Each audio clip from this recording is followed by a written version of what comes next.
Olá, minha gente. Estamos mais uma vez aqui. Vamos continuar com o nosso estudo. Vamos continuar conhecendo esses termos importantes dentro da genética. Então, na aula passada, na última aula, a gente falou sobre o conjunto de cromossomos que cada indivíduo possui, né? O homem e a mulher e o que definem esses gêneros, né?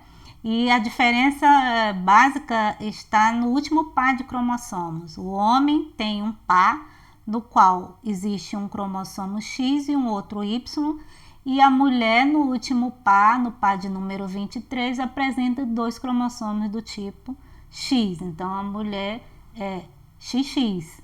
Tá? Então esse conjunto de cromossomos que os indivíduos apresentam, a gente denomina como cariótipo humano. O cariótipo do homem é 44 cromossomos autossômicos ou 22 pares de cromossomos autossômicos, 2 cromossomos sexuais ou um par de cromossomo sexual, sendo um X e outro Y. A mulher apresenta o cariótipo de 44 cromossomos autossômicos e 2 cromossomos sexuais, sendo os dois do tipo X, né? 44A mais XX. Então, isso a gente vai, a partir do momento que a gente vai lendo, a gente vai fixando esse conhecimento. E aí surgem os próximos termos. O próximo termo aqui é o termo genótipo. O que é um genótipo? Eu vi lá na frente, no experimento do Mendel, lá no resultado dele, proporção genotípica e proporção fenotípica. Então, a proporção genotípica está relacionada ao tal do genótipo, exatamente. O que é um genótipo? O genótipo é o conjunto de todos os genes, né, que vão estar localizados naqueles cromossomos, todos os genes que ele recebe de seus pais e que poderão ser transmitidos aos seus descendentes, né? E costuma-se representar esse conjunto de genes por letras. Então vejam que apareceu lá, né? De um caráter, né? A cor amarela determinada pelo par de genes azão e azão, genótipo azão, azão. Só que ali era só um caráter. Então, o indivíduo apresenta um conjunto de genes. E esse conjunto total, né, dos genes que o indivíduo apresenta é chamado de genótipo. E para facilitar, foi convencionado, né, que esse genótipo, esses genes vão ser representados por letras, né, indicando os genes presentes nas nossas células somáticas, ou seja, os genes estão presentes em todas as células do nosso corpo, com exceção dos gametas, tá? Porque aí já vai um conjunto, parte desse conjunto para o gameta. Aí aparece um novo termo, o termo fenótipo. Fenótipo, o que é o fenótipo? Lá lembra da proporção fenotípica. Fenótipo são as características específicas do caráter analisado. Então, o fenótipo, ele corresponde, né? Ele é determinado pela ação dos genes. É aquilo que eu facilmente posso observar ou não, né? Ele pode ou não ser facilmente observado. Algumas características são bem visíveis, a gente olha e já enxerga, mas quando trata mais intrinsecamente e parte para a questão funcional, aí esse fenótipo, né, essa ação do gene já não é tão visível. Então, o fenótipo ele corresponde às características visíveis, observáveis ou não, vai depender da característica. Então, corresponde às características específicas do caráter analisado. Ele é determinado pelo genótipo, ele é determinado pelos genes, pode ser facilmente observado ou não. E aqui a gente tem um exemplo, tamanho do pé. cor do cabelo, estrutura do cabelo, formato da sobrancelha, formato do nariz, né? A espessura dos lábios. Já o tipo sanguíneo não é facilmente observável, né? Para saber o tipo sanguíneo já tem que ser algo mais específico, você tem que fazer um teste, uma análise, né? Mais detalhadas. Então, esse fenótipo ele é resultado da ação dos genes, só que há aí uma interferência do meio, né? O fenótipo ele é resultado da ação dos genes mais meio ambiente, há uma interferência aí do meio. Ele corresponde ao genótipo mais o meio ambiente. Por quê? Como assim? O indivíduo tem genótipo para os genes para a informação para a pele clara, né?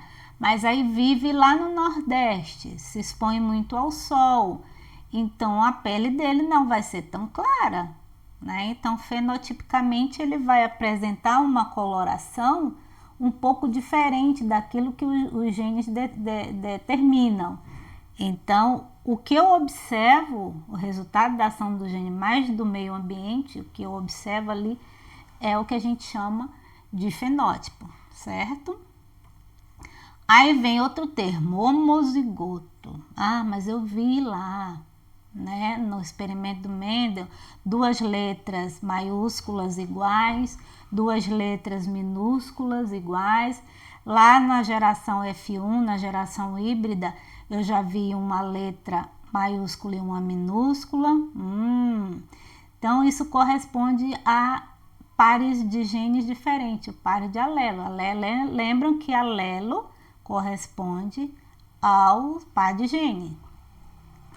Então, tem pares de genes que são iguais e pares de genes que são diferentes.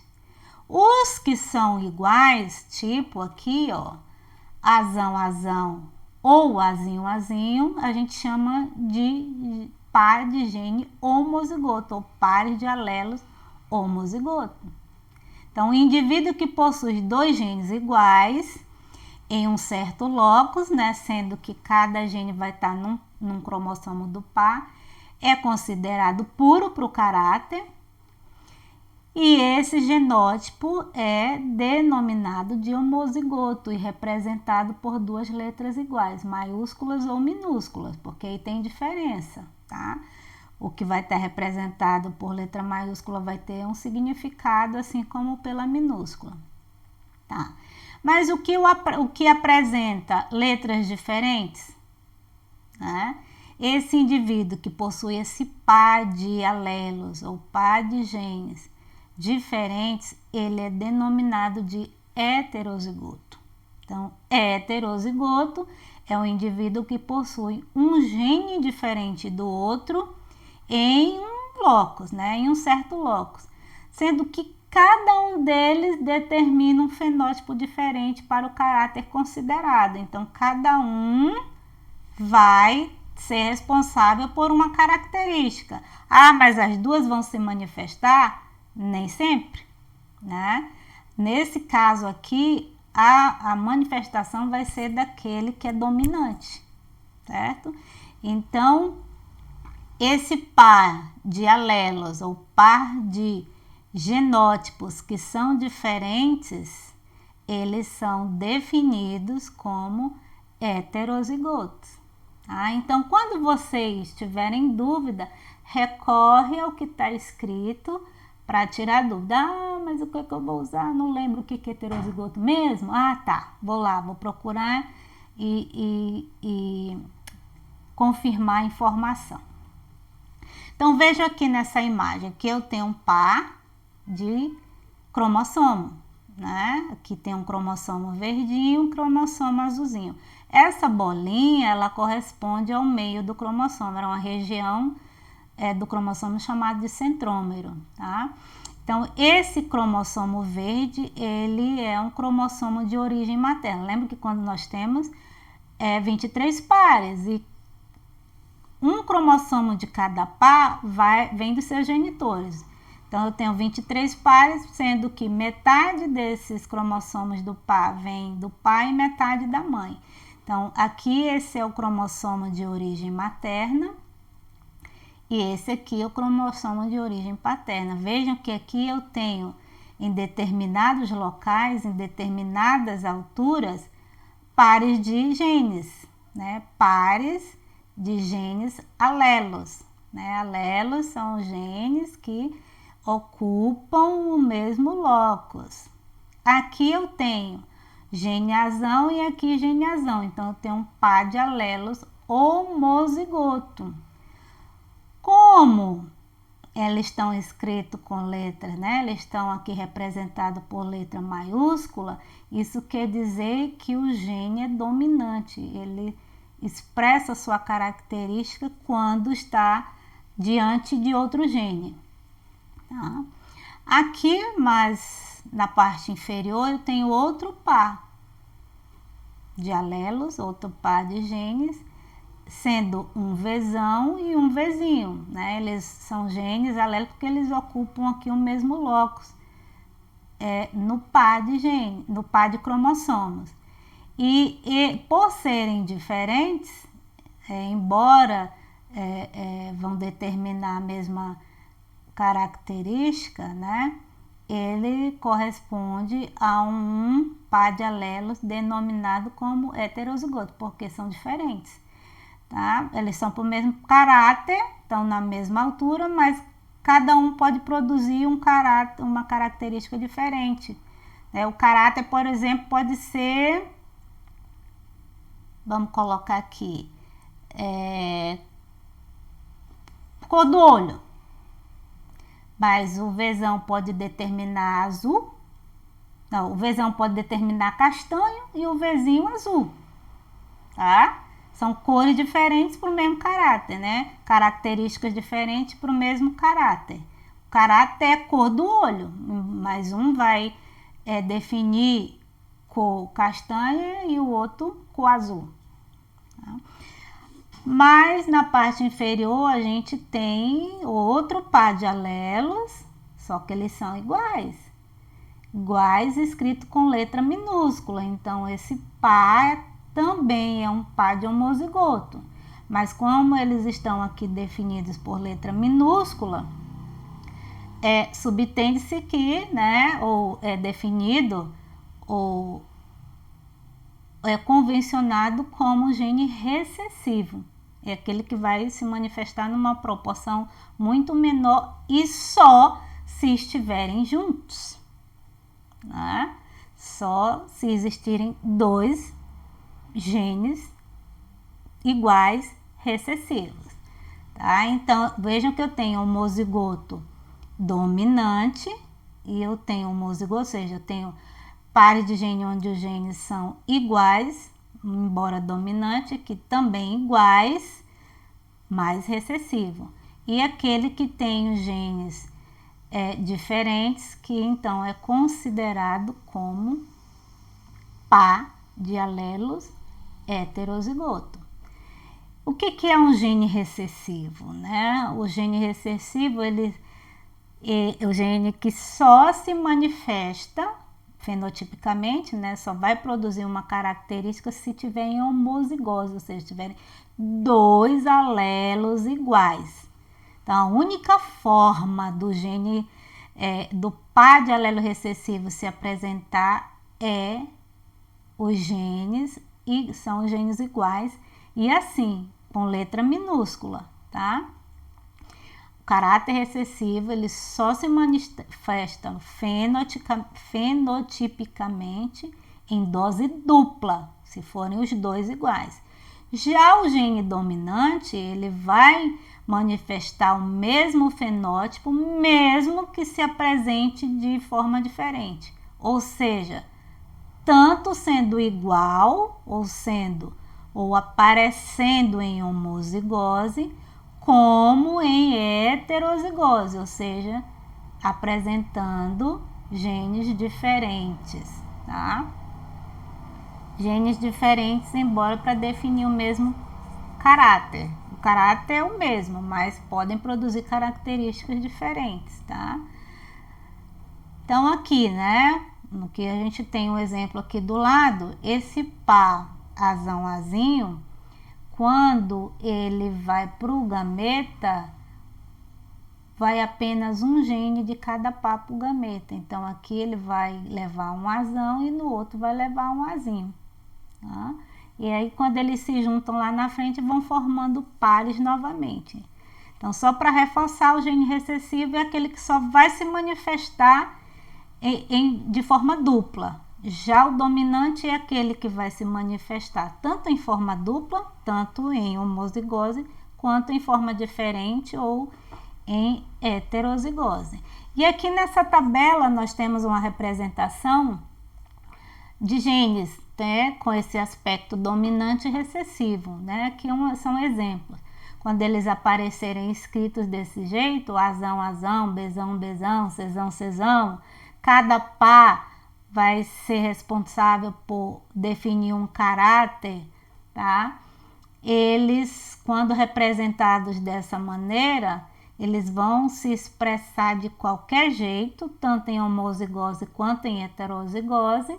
Eles vão produzir a sua característica de qualquer jeito, mesmo em homozigose e em heterozigose. Quando eles forem representados por inicial minúscula, os pares, quando eles se apresentarem dessa maneira, eles vão ser chamados de alelos recessivos e só vão expressar fenotipicamente o seu caráter se eles estiverem em dose dupla, ou seja, os dois forem iguais ou os dois estiverem dessa maneira, né, que a gente chama de homozigose.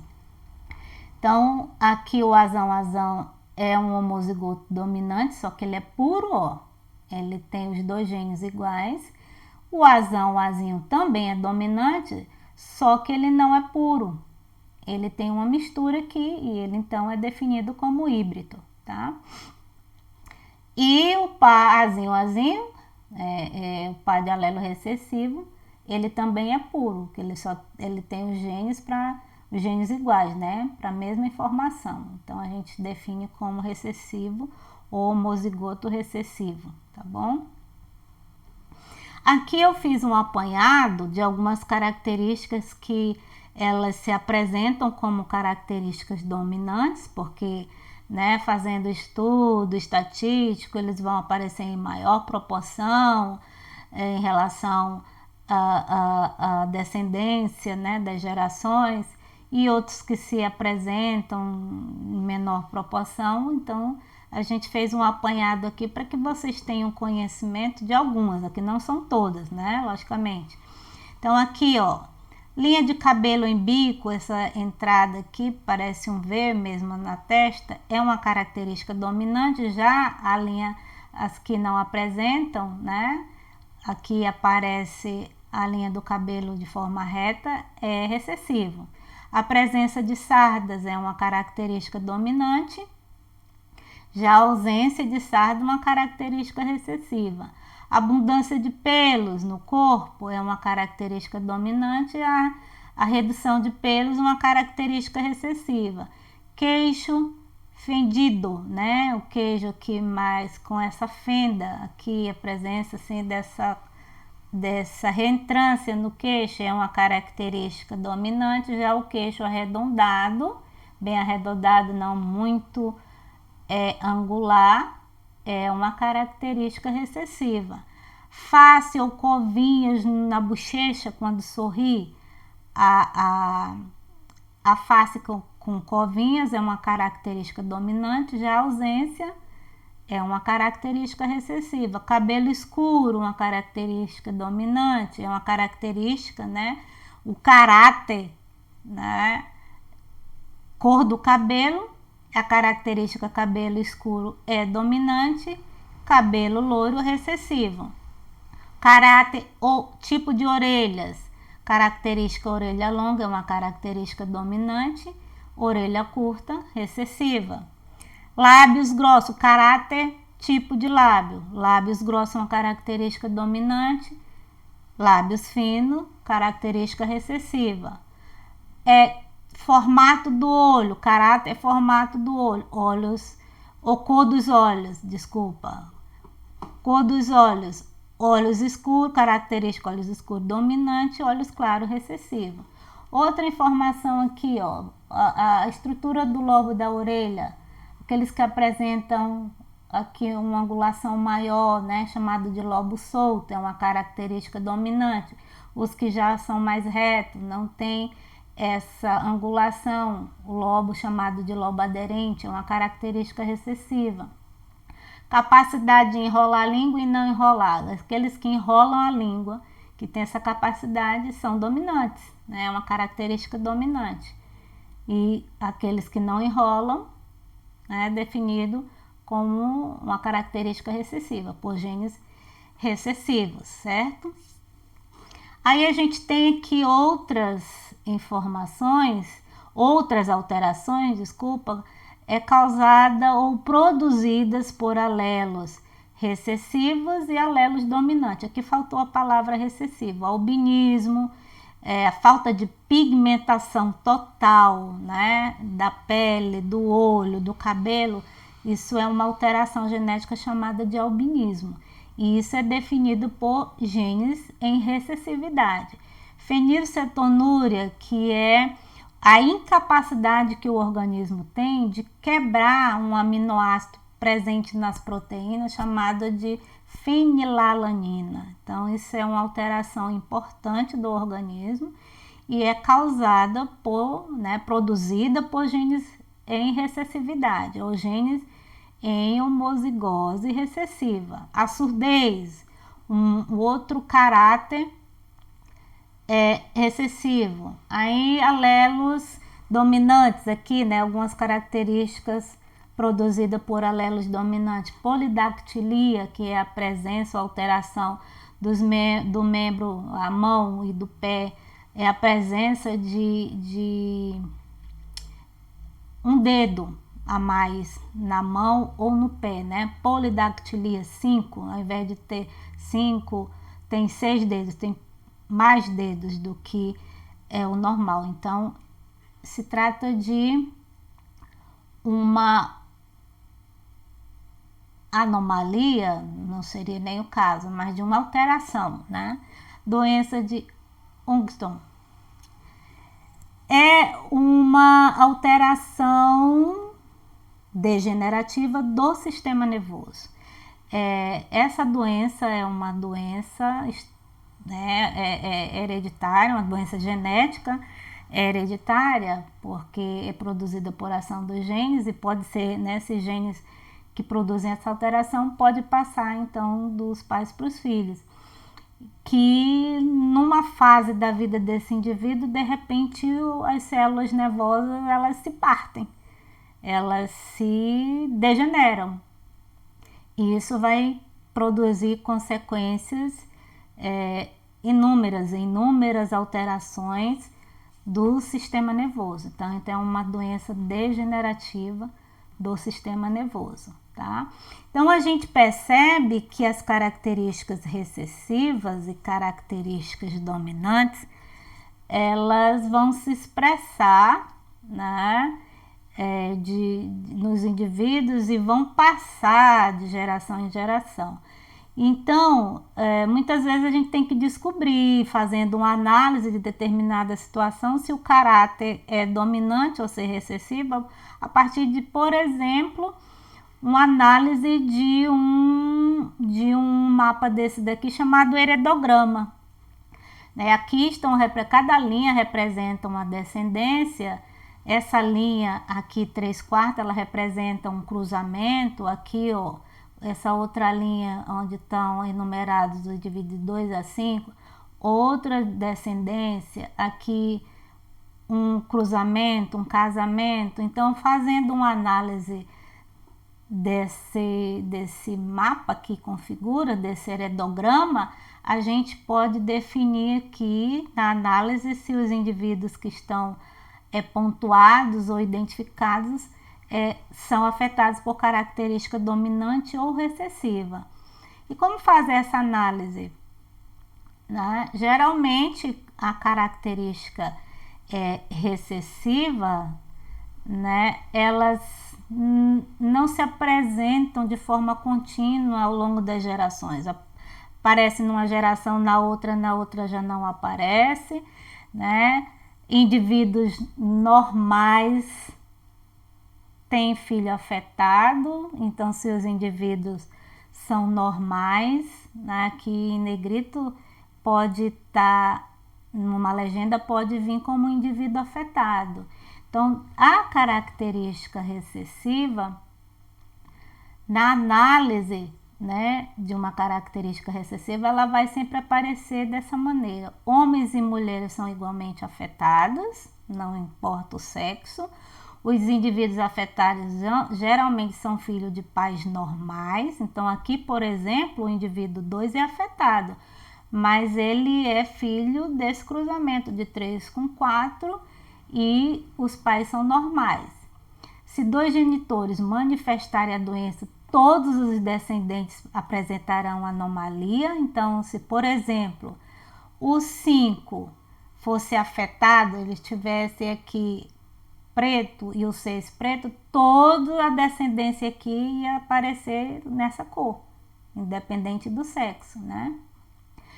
Os heterozigotos apresentam fenótipo normal, que é, a anomalia ela pode não se manifestar durante uma ou mais gerações, então não é uma regra, ela pode aparecer numa geração e não na outra, tá? Então, se ela tiver essas características aqui, né, se a gente analisar um heredograma e se apresentar dessa forma, então eu posso definir como a característica aqui em questão é uma característica recessiva. Já o caráter dominante, do mesmo jeito, homens e mulheres são igualmente afetados, os heterozigotos manifestam a característica, né? A anomalia ela só se manifesta caso um dos genitores a possua. Um casal normal nunca tem filhos afetados, né? Se a característica for dominante.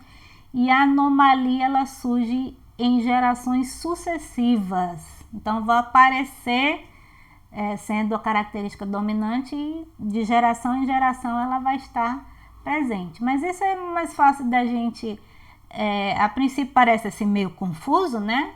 Mas a gente vai fazendo análise e a gente vai se familiarizando, analisando caso a caso, e aí a gente vai tendo mais possibilidade de acertar, né? De fazer uma análise mais assertiva, tá bom, pessoal? Então, na próxima aula a gente continua e a gente já vem com um exemplo.